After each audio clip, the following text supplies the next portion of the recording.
నిన్న ఇదే చర్చ జరిగింది చాలా. ఎప్పటికైనా బీజేపీ బీఆర్ఎస్ కలవాల్సిందే, ఇంకొక యాక్షన్ లేదు. ఆల్రెడీ కలిసినాయి, అంతర్గతంగా కలిసినాయి, కానీ ఇప్పుడు బహిర్గతంగా కలుస్తా ఉన్నాయి. అయితే ప్రజలు తెలుసుకోవాల్సింది ఏంటంటే, రాజకీయ నాయకులు ఎప్పుడు ఘర్షణ పడతా ఉంటారు, కింద మీరు ఉద్రేకం అయిపోయి కొట్టుకుంటారు కదా, అట్లేముండదు.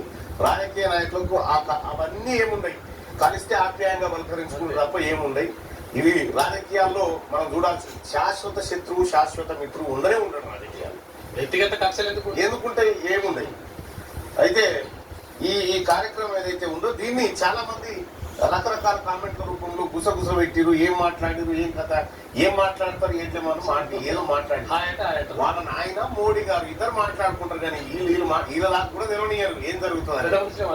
మరి లేకపోతే భారతీయ జనతా పార్టీ 8 సీట్లు గెలిచి బలంగా ఉన్న బీఆర్ఎస్ పార్టీ 1 సీటు గెలవదు. ఆయన అంటే సహాయ సహకారాలు ఎట్లా అందించాలో అట్లా అందించింది కేసీఆర్ అప్పట్లో. ఇప్పుడు కాళేశ్వరం నివేదిక తర్వాత కొంత కార్యక్రమం ఉంటుంది. ఈ బంధం ఇప్పటిదేం కాదు, ఈ బంధం చాలా రోజుల బంధమే.